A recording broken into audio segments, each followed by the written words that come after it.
जैसा कि रीट जैसी प्रतियोगी परीक्षार्थी वो दुल्हन थी जो घूंघट में अच्छी लग रही थी, परंतु इस सरकार ने वो बेपर्दा कर दी जिसका ना भूत है, ना वर्तमान है, ना भविष्य है।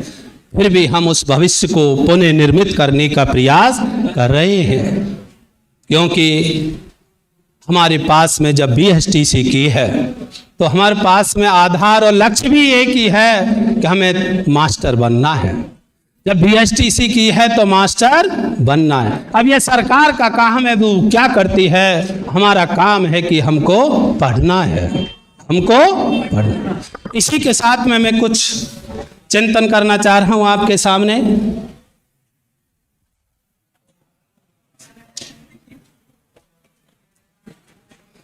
देखिए, आपको सिलेबस याद है कि रीट का? अरे बहुत से बच्चे तो ऐसे होंगे जो एग्जाम के बाद देखेंगे सिलेबस में क्या था, क्या था। रियल में बड़ा दुख होता है मुझे। अरे जिस विद्यार्थी को अपना सिलेबस नहीं पता,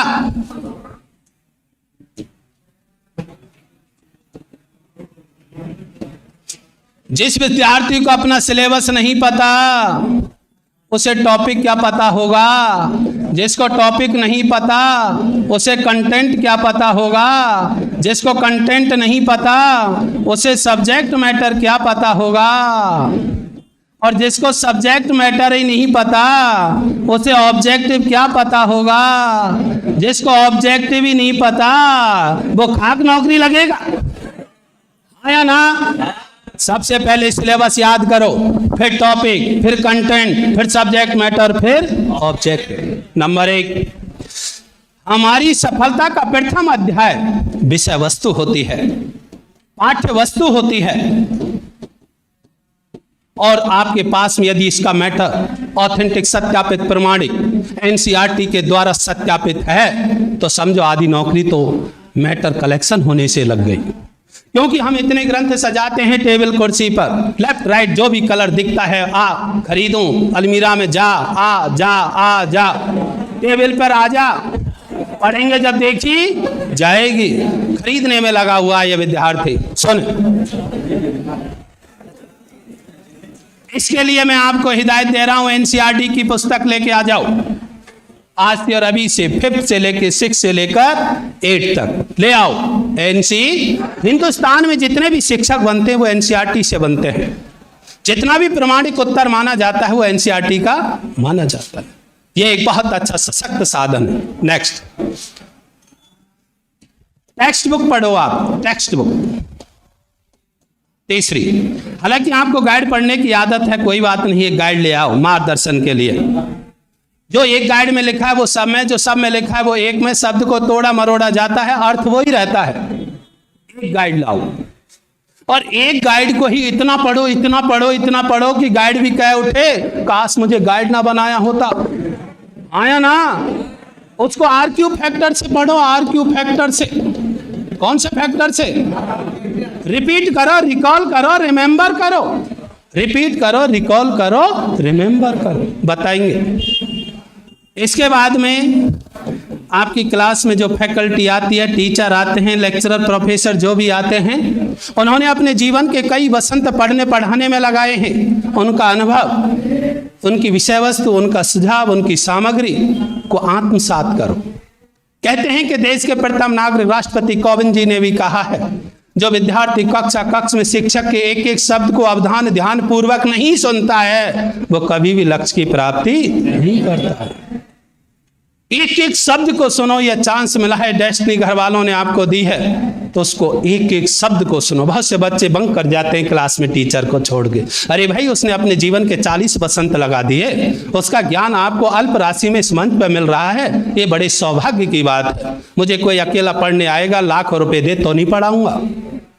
ये तो सामूहिक प्रयास है, अच्छे से पढ़ना चाहिए। नेक्स्ट, इसके बाद में ये डिजिटल मंच जब से आया, जब से मेरी आत्महत्या होने लगी है, डर सा लगता है इससे। फैकल्टी और फिर इसके सेल्फ नोट्स। इससे पहले ओल्ड सॉल्व्ड पेपर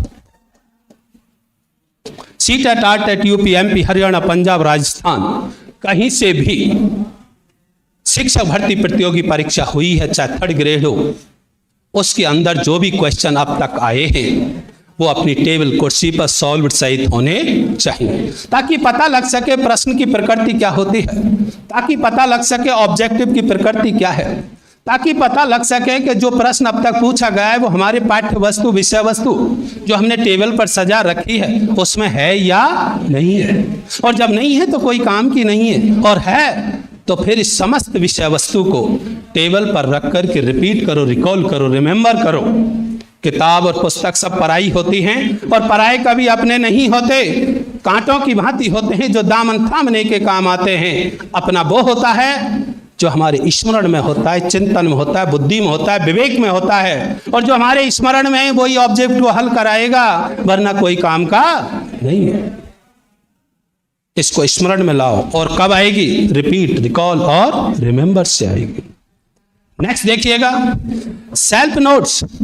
इन समग्र विषय वस्तु को टेबल कुर्सी पर रख करके विद्यार्थी सृजनात्मक रचनात्मक कौशल चिंतन करते हुए till late at night the wine toll, देर रात तक तेल जलाते हुए मस्तार्दे को रिझाते हुए खुद के नोट्स बनाएगा, तो उसमें आत्मविश्वास पैदा होता है, आत्मबल पैदा होता है।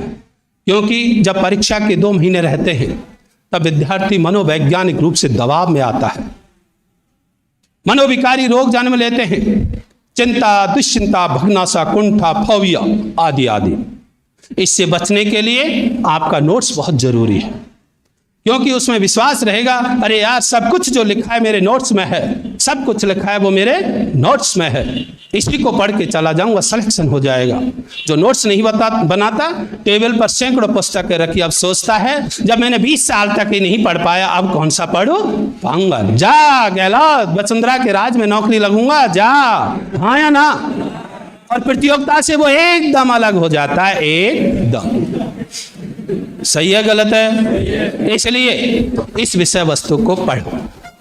ये बातें मैंने क्यों बताई?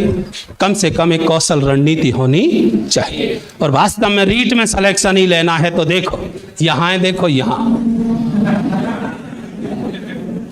इसको बोलते हैं टीएम, टीचिंग मेथड, और इसको बोलते हैं साइको। ये 45 मार्क्स की है, ये 30 मार्क्स की है, टोटल मिलकर के 75 मार्क्स। टीचिंग मेथड पर्यावरण की 5th और 6th, EVS, maths, Hindi, Sanskrit, English, psycho.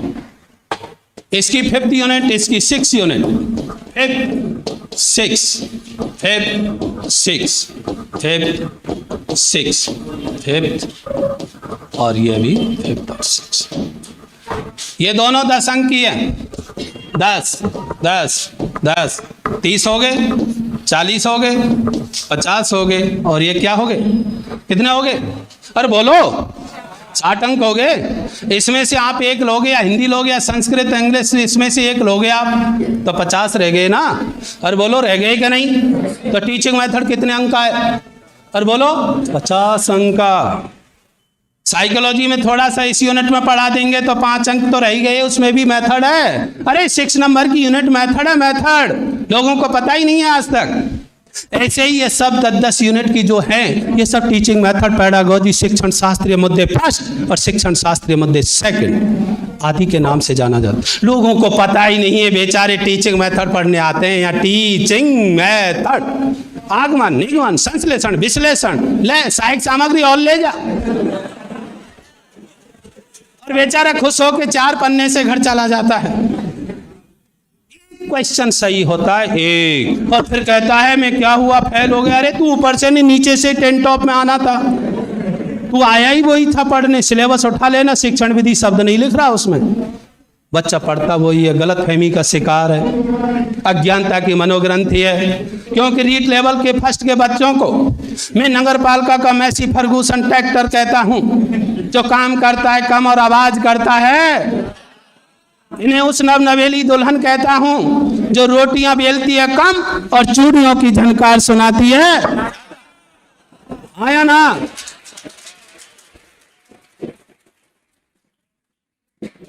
चलिएगा, कहने का तात्पर्य इतना सा था, इसको हमें पढ़ लेना चाहिए। अब मैं आपको जिसके लिए आए हैं उसकी झलक दिखला दूं कि शिक्षण विधि होती क्या है।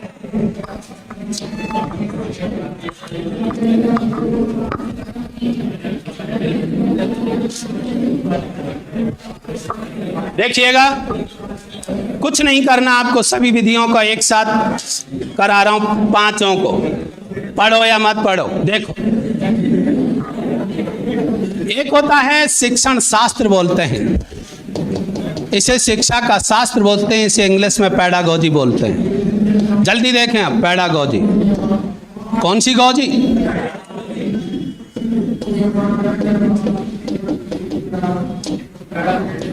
इसी के अंदर आता है शिक्षण विधि। क्या आती है? इसका प्रारंभ 1960 के दशक में हुआ था यूएसए में, और 1980 के दशक में भारत में हुआ था। शिक्षण शास्त्र, पेडागोजी, शिक्षण अधिगम का वह विज्ञान है। अब आवाज नहीं आनी चाहिए। शिक्षण शास्त्र, शिक्षण अधिगम की वह पद्धति है, वह विधि है, वो तकनीक है, वो व्यूहरचना है, वो उपागम है, जिसे शिक्षक कक्ष में संबंधित विषय वस्तु को पढ़ाने के लिए उपयोग में लेता है, ताकि संबंधित विषय वस्तु विद्यार्थी के लिए सरल, स्पष्ट, रोचक, प्रभावी, हृदयग्राही, आत्मसात, बोधगम्य और स्थायी हो जाती है, और ताकि वो समस्या का समाधान कर सके। परंपरागत शिक्षा प्रणाली में शिक्षक स्वयं सक्रिय होकर के पढ़ाता था, जबरदस्ती से पढ़ाता था, शारीरिक मानसिक रूप से बच्चे को ध्यान नहीं रखता था, अधिगम हो रहा है नहीं हो रहा उससे कोई लेना देना नहीं था। परंतु अमेरिका के विद्वानों ने कहा ऐसा होने से बालक को अधिगम नहीं होगा, अतः शिक्षण कराने से पहले शिक्षक को शिक्षण अधिगम की एक पद्धति विकसित करनी चाहिए, एक विधि आनी चाहिए, एक तरीका आना चाहिए, एक व्यूहरचना आनी चाहिए, एक उपागम आना चाहिए, ताकि विद्यार्थी संबंधित विषय वस्तु को ढंग से सीख सके। यह पद्धति अमेरिका ने सोची थी, वैसे विकसित राष्ट्र हमसे इसलिए आगे हैं क्योंकि वो सोचते ज्यादा हैं, सोचते ज्यादा हैं। तब भारत में अज्ञानता की मनोग्रंथि नष्ट हुई और 1980 के दशक में इस पेडागोजी को आधुनिक शिक्षा प्रणाली के अंतर अप्लाई किया और कहा भारत में भी पढ़ाने के लिए एक निश्चित पद्धति आनी चाहिए, उसका नाम था पेडागोजी। अब ये होती क्या है और इसमें होता क्या है उसके बारे में चिंतन कर रहा हूं, तो देखिए।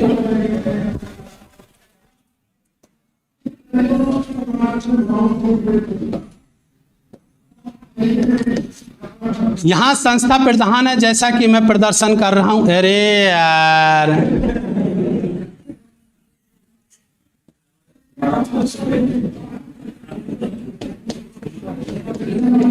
यह संस्था प्रधान है, 5 मिनट का काम है जो देखना। यह संस्था प्रधान है। और यार मारी डालोगे अरे मैम का, हिंदी साहित्य जगत की मैम का तहे दिल से अभिनंदन स्वागत करें। सुमनलता यादव जी, आप चिरपरिचित हैं, उनका परिचय देना सूरज को दीपक की रोशनी दिखाने के काबिल मानता हूं। आया ना? यस, मैं ज्यादा देने के लिए कुछ झलक दिखला रहा था, लेकिन अब समय नहीं है। मैं झलक भी क्लास में दिखाऊंगा और फिल्म भी वही बनाऊंगा, टेलर भी वही दूंगा। बस इतना कहने के लिए आया हूं। भक्त को जिसने समझा नहीं उसे मिटना पड़ा है, भक्त को जिसने समझा नहीं उसे मिटना पड़ा है, तलवार से नहीं भक्त पर फूल से कटना पड़ा है, हर नदी की राह से भक्त पर चट्टान को हटना पड़ा है। क्योंकि मैंने नेपोलियन बोनापार्ट को बड़े नजदीक से पढ़ा है। जब वो सेंट हेलेना द्वीप समूह में बंदी गृह में पत्नी के साथ बंदी बना लिए गए, तब एक पत्रकार ने पूछा था, हे महोदय, ऐसी कौन सी विषम परिस्थिति थी जो आज बंदी गृह में बंद हो? तुम तो विश्व विजेता, महान योद्धा, महानायक हो। तब उसके मुखारविंद से एक वाक्य निकला था, I have the spoiled the time, time spoiled me. मैंने समय को बर्बाद किया, समय ने मुझे बर्बाद कर दिया। अरे प्रिय विद्यार्थियों, कहीं यह समय आपके लिए नासूर ना बन जाए, इसका बहुत अच्छे से सदुपयोग करना। ये रीट तो क्या, दुनिया की हर परीक्षा आपको सफलता दिलाएगी। अंत में कहना चाहूंगा, हक के सौदाई हैं, बातिल को मिटा डालेंगे।